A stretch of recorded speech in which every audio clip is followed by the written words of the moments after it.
नमस्कार। कर्क राशि दिसंबर मास और नए कुछ समीकरण ग्रहों के जो बने हैं उन पर चर्चा होगी। साथ ही साथ सूर्य का जो संक्रमण और संचरण परिभ्रमण है, ये कर्क राशि के लिए या कर्क लगन के लिए क्या महत्व रखता है, उस पर विस्तार से चर्चा की जाएगी।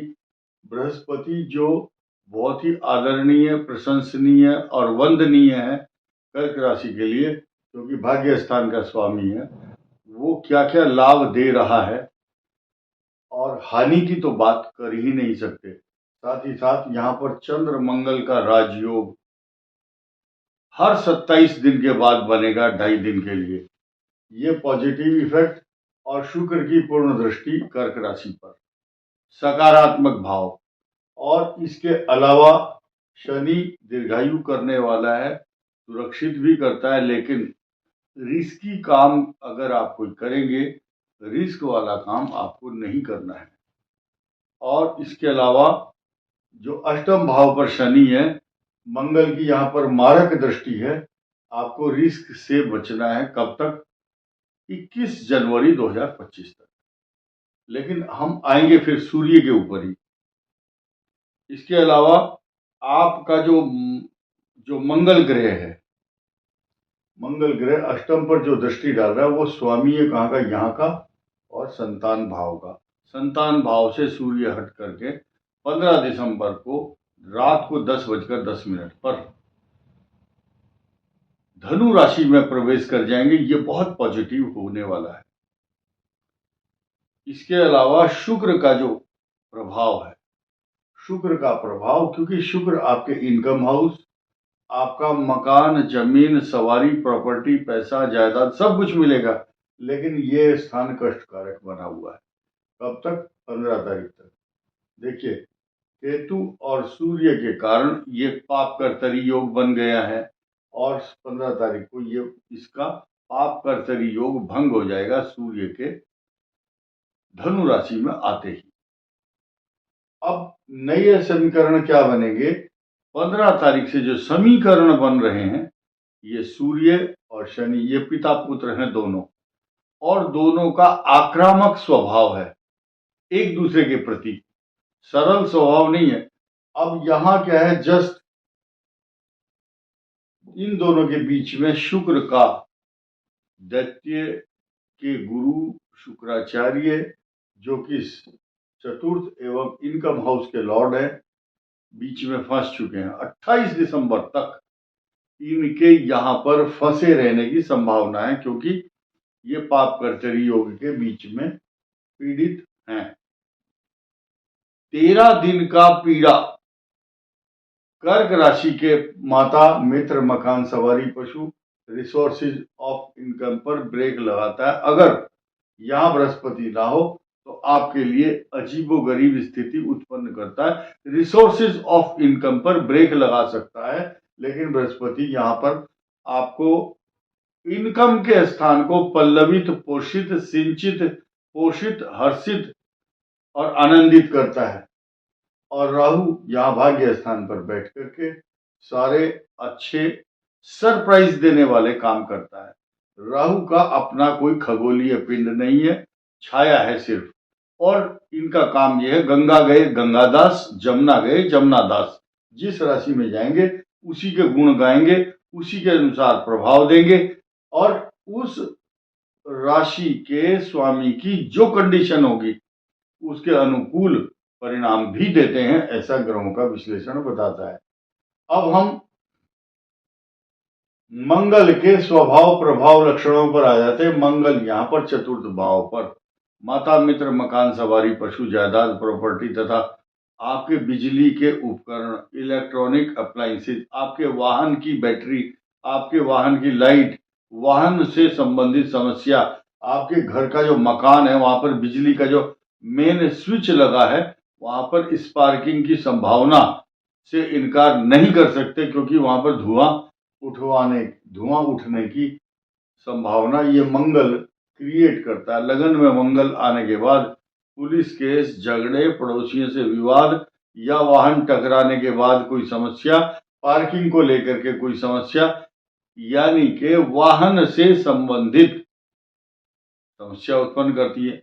अगर आप पशु पालते हैं, बकरी, गाय, कुत्ता, भेड़, बकरी, खरगोश, गाय, मछली, तो पशु का स्थान यह है। मंगल की दृष्टि होने से पशु को बीमार होना, सर्दी है, इन्फेक्शन, बीमारी का कारण बनता है मंगल ग्रह। अब यहाँ इस हाउस पर बृहस्पति की दृष्टि नहीं है। बृहस्पति के एक सकारात्मक गुण है, जिस जिस भाव से जुड़ी हुई समस्या आपकी रहेगी और बृहस्पति की वहां पर दृष्टि है, तो एन मोमेंट पर लास्ट में जा करके बृहस्पति वहां हानि नहीं होने देगा। जैसे कि मैं एग्जाम्पल दे रहा हूं, बृहस्पति की दृष्टि आपके भाई बहन के स्थान पे, भाई बहन से जुड़ी हुई समस्याएं होंगी, लेकिन तुरंत मौके पर आकर के अंतिम समय में, जैसे लक्ष्मण जी को हनुमान जी ने संजीवनी बूटी ला करके सुखेन वैद्य ने प्राण बचाए थे, इसी प्रकार से बृहस्पति देव ये अमृत तत्व के रूप में आकर के लास्ट में यह जान बचा लेते हैं, उस समस्या का निराकरण दे देते हैं। कि तो फिर इस प्रिडिक्शन को क्या कहेंगे, यानी कि समस्या आएगी लेकिन लास्ट में दूर हो जाएगी। इसके बाद आपकी संतान से जुड़ी हुई समस्याएं, आपके बच्चे का एडमिशन, बच्चे की पढ़ाई या परफॉर्मेंस पूरे साल खराब रहेगी। लास्ट में जब रिजल्ट आएगा तो सम्मानजनक स्थिति में बच्चा पास होगा। जैसे क्रिकेट की टीम लास्ट में सम्मानजनक स्कोर ला करके हार जाती है, लेकिन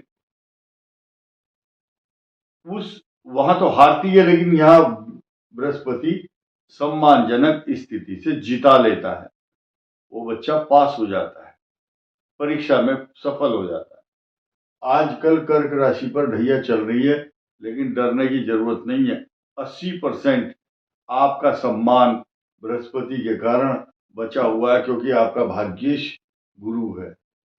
भले ही मंगल अपने एक्शन दिखाता हो, बिहेवियर पैटर्न मंगल का दुखी करने का है, रोने को मन करता है, नेगेटिव थॉट्स आते हैं। इस वर्ष का स्वामी मंगल है, मंत्री भी मंगल है, तो छल कपट करने वालों की जय जयकार चारों तरफ से। फिलहाल आप देखिए, शुक्र जो है आपके मैरिज लाइफ को, दाम्पत्य जीवन को बिगाड़ने के लिए तैयार बैठा हुआ है। क्यों? क्योंकि शनि और सूर्य का पाप कर्तरी योग है। तो मैंने अभी एक बात कही कि ये शुक्र यहाँ पर है, मंगल के द्वारा दृष्ट है, ये इस भाव को दूषित करता है। पल्लवित, पोषित, सिंचित, आनंदित और परेशानियों से बचाने वाला ग्रह बृहस्पति यहाँ पर दृष्टि डालता है, तो आपकी इज्जत को बचाता है, सम्मान को बचा लेता है, आपकी किरकिरी होने से बचाता है। यानी कि और जिस किसी का ग्रह ऐसा हो कि वहां बचाव वाला पक्ष ग्रह कोई नहीं है, तो उसकी स्थिति को पूरे देश में उसकी इज्जत को उछाल देता है। कौन सा ग्रह? केतु। मंगल की दृष्टि हो, शनि हो, राहु हो, कालसर्प दोष हो, अंगारक योग हो, बहुत सारे योग ऐसे हैं जिसके कारण मनुष्य पूरे देश में, अपनी सोसाइटी में, अपने समाज में, अपनी कम्युनिटी में बदनाम या उसकी छीछा लीदर इज्जत खराब हो जाती है। अखबारों और टीवी में उनका नाम आना शुरू हो जाता है कि फला आदमी ने ये कांड किया, ये षड्यंत्र किया है, इस स्कैम में शामिल हो जाता है। इसलिए कर्क वाले बच्चे जितने भी हैं, या कर्क वाले लोग जिनकी संतान अगर दाएं बाएं अच्छी संगति में नहीं है, तो कृपया उनको गाइड कीजिए। गलत मित्रों की संगति के कारण आपकी संतान किसी अनीतिपूर्ण कार्य में फंस ना जाए, इसके लिए आपको ध्यान देना बहुत आवश्यक है। इस वीडियो में इतना ही। धन्यवाद। नमस्कार।